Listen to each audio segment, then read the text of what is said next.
So what we've just done is we've created details on curved edges protruding out, as you can see over here. So now we're going to go back and we're going to put those details and have them protruding in or going into the shape.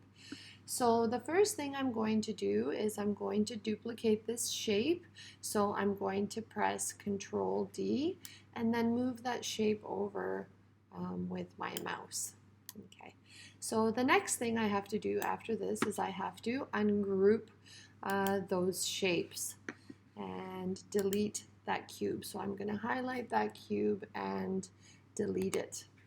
Okay, so there we go. We're sort of back to our original shape when we've added those extra pieces in there. If you ever make a mistake like this as well and something moves that's not supposed to, you can always do the return key or the Control Z button. Okay, so the second step is I'm going to duplicate just the cylinder. So I'm going to press Control D, and with the arrow key, I'm going to move it just below our work plane because we're going to be using that at a later time. The next thing I want to do is I want to decrease the size of that cylinder at the top. So I'm going to highlight it, and the measurements are 60 by 60. So I'm going to decrease it to, let's say, 55 and 55, just to make it smaller. There we go. The second step is to group the shapes that I've attached to the cylinder. So I'm going to click on the one shape and then shift and click to highlight both of them. The next step I'm going to do is I'm going to group those shapes. Okay, so I just had to get rid of something there. Okay, so now that we've grouped those shapes, we're going to go below our work plane. Okay, highlight that cylinder, Control D to duplicate, and then I'm going to move that cylinder back up again. So let's see, I have to find my arrow. There it is, and I'm going to hold it down and move that cylinder back up. Okay, I want to make sure too that it lines up with the work plane. Okay, there we go. Let's have a better, closer look at that. Okay, and you can see it's not quite lined up. Okay, so I want to make sure that it is. And there we go. Then I can move back out again. Okay, the second thing I want to do is I want to make sure that those cylinders are centered. So how I can do that is I'm going to highlight both of those cylinders, and then I'm going to use my Align tool, which is here in the upper right hand corner. And then I'm going to use these to guide. Okay, and you can see in here that these are selected, so I'm going to deselect those actually because I don't want those shapes to be highlighted. There we go. Okay, and then try to align those using the ball. Spin it around. Okay, and there we have. So now we have both cylinders inside one another. Okay, our second step then is going to be to make both of those cylinders holes. So I'm going to highlight both of them again, and I'm going to go to the hole button over here. So now you should be able to see through both of those cylinders. The next step, as we did before, was to drag the cube over onto our work plane and enlarge it so that it covers all of the shapes as well as the cylinder. So you can kind of maneuver it around and to move that out of the way so that you can see it. Okay, I'm also going to move this cylinder over just a little bit because it's getting in our way here. Okay, and then make sure that all those parts of the shape are covered. Okay, so there we go. Now the next thing I'm going to do is I'm going to only select that outer cylinder and I'm going to move it up so that I can see it just like we did before. The next thing I'm going to do is I've already selected that outer cylinder and I'm going to select the cube as well, but first I want to make sure that I pull it up. Okay, so I'm pulling it up over. Okay, my cube is selected and I also want to select that cylinder. Okay, so both of them are selected and now I'm going to group those two. Just want to make sure that the second one isn't highlighted. Okay, so there we go.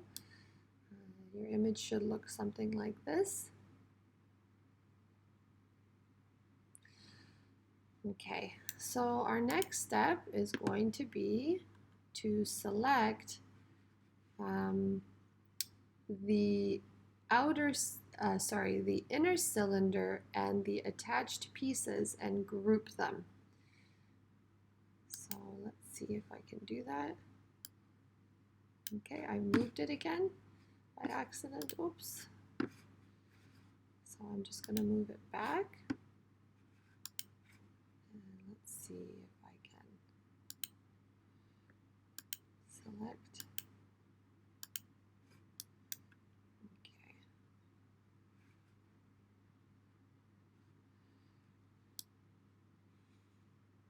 So they look like they've all been selected. So I'm going to make sure.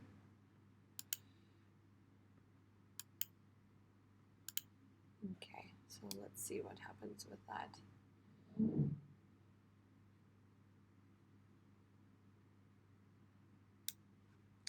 So I haven't selected them yet. I'm going to have to do that.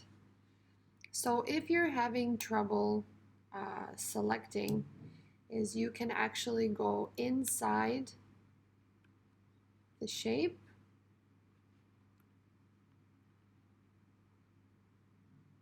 Okay, and you can move around in that shape and you can select those pieces. Okay, so now what I've done is I've selected the inside of the cylinder as well as the shapes. Okay, so the attached pieces. So what I'm going to do now is I'm going to group them. Okay, so then the inside should look something like this. Okay, so again, if you want to get inside of that shape, you just zoom in and you'll be able to go in and navigate. It can look a little bit strange sometimes, but you can do it just by zooming into that shape. So the second step is going to be to select that large cube and we're going to turn it into a hole. Okay, so there we go. So you should be able to see inside now. Okay, so the second step is also going to be to select those pieces. Okay, so now the cube and all those pieces have been selected. So again, I shift and left click to add to the pieces that have been selected. Okay, and I'm going to group those. Okay, so there we go. So now you have all these pieces that are above, all grouped together. And now I'm going to take that cylinder that's been at the bottom and I'm going to drag it up above the work plane. Okay, so there we go. Now you can see all those pieces are inside my cylinder. So what I need to do is I need to make those pieces a hole. So that selected my cylinder, so I'm going to deselect and I'm going to shift so that it selects, and left click so that it selects only those pieces. And one of the final steps then is to make those pieces a hole. Okay, select the entire object, and the final step is going to be to group everything together. Okay, and there we have it. You're done. So you can see the shapes have been indented into that cylinder. So good luck, take your time. Don't forget, there is the Control Z function or the undo button, which you can always go back and change things. So there are our two shapes.